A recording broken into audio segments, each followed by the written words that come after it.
I'm Rene Ritchie. Welcome back to the channel. You know the drill. Logo, speed ramp, drone shot, Apple Park, transition, Steadicam, rapid zoom, Tim Cook. Good morning. And then, what exactly? Apple TV, iPad Pro, iPhone SE Plus, AirTags, AirPods, M1X Macs. Well, sponsored by CuriosityStream with Nebula. Apple's March events vary a lot. A lot. In the last 5 years alone, we got the iPhone SE and 9.7-inch iPad Pro in 2016, nothing in 2017, iPad and education in 2018, Apple News Plus, Card, Arcade, and TV Plus in 2019, and more nothing in 2020, because 2020. But a new iPhone SE and A12Z iPad Pro shipped in that spring anyway. This year, well, maybe we start with a whole new Apple TV remote.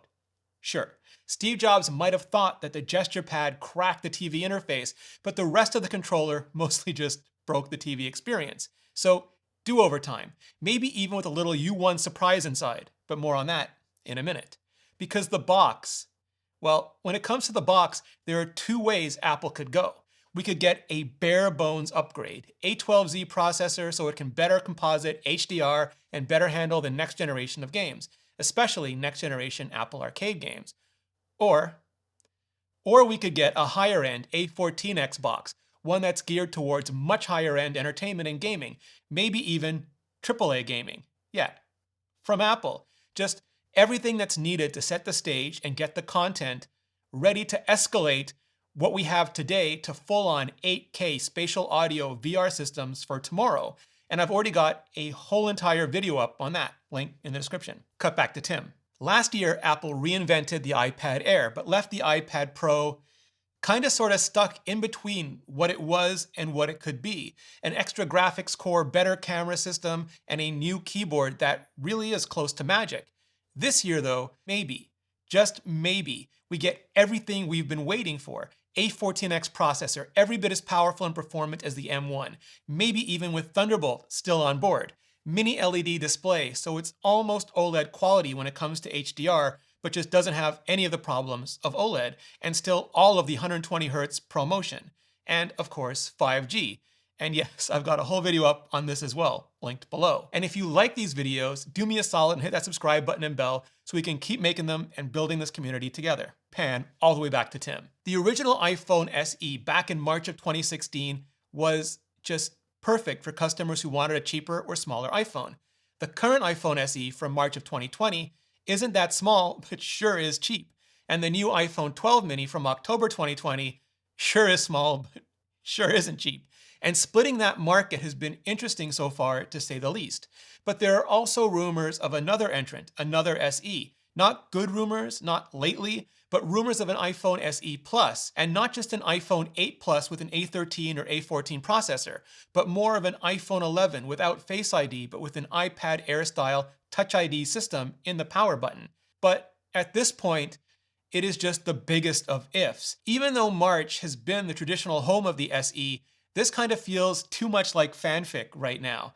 I mean, I would absolutely love to see it, but I will only believe it when I see it. Kind of like AirTags, which have been coming since the fall of 2019, but still somehow never quite arriving. If only they had AirTags on them. Tiny little Apple emblazoned discs that you can stick on your keys and wallets, in your gear and gym bags, on your pets, even your kids' clothes, with U1 chips in them that would work with Apple's new Find My network, so you can precisely locate anything you've lost, stolen, or had misplaced, like with AR-guided precision. And you know it, I have a deep dive up already explaining just exactly how Find My works and maintains everyone's privacy at the same time, so hit that link. But then maybe we cut across to Craig Federighi, Senior Vice President of Software Engineering as well, so he can demo Find My on the AirTags, but maybe also on some third-party versions, along with any other new hardware-specific features coming to iOS 14 this spring. And then, yeah, dad jokes just all the way back to Tim. AirPods 3 are supposed to be more like the current AirPods Pro, but without any of the active noise cancellation, just to keep the price down. AirPods Pro 2 are supposed to be more like the current Pros, but without the stems, to keep the differentiation up. And AirPods Max Sport are supposed to be like the current Maxes, but without the metal shell or the higher price tag. So, something more unabashedly plastic and maybe around $350. And I'm kind of all about those pros, but let me know which, if any, of these new AirPods you're most excited about in the comments. The 12-inch MacBook Nothing debuted back in March of '15, so it is not entirely unprecedented for Apple's oldest product line to get something new again in the spring. But either way, anyway, pretty much everyone is anticipating M1X versions of Apple's Mac lineup next, or whatever Apple ends up calling the higher-end SoC with up to 12 or 16 performance and graphics cores for even more better multitasking might. A new space gray M1X Mac Mini with more ports, more storage, and more memory would be fantastic to see. And so would a newly redesigned 14-inch or 16-inch MacBook Pro with the rumored return of MagSafe charging and an SD card slot. The next generation MacBook Air still sounds a while away, as does that iMac. And sure, it is absolutely entirely possible we won't get any new Macs, especially redesigns, this spring, not until WWDC in June at the earliest anyway. But M1 is so good and the hype is so high right now, I think pretty much everyone will be expecting them until the very second we finally do see them. Sort of like my first original, which just debuted on Nebula this week.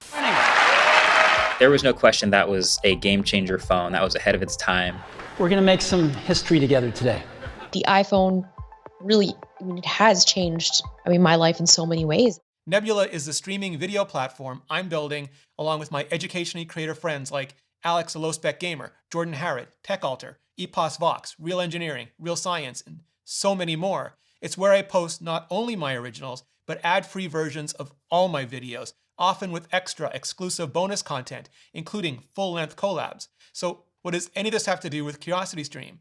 Well, they love thoughtful educational content. So we worked out a deal where if you sign up at curiositystream.com/JohnARicci or click the link in the description, you not only get access to their catalog of thousands of documentaries and series, like The Genetic Revolution, which explores the exciting, rapidly evolving world where biology seeks to overtake maybe technology, but you also get a Nebula subscription for free.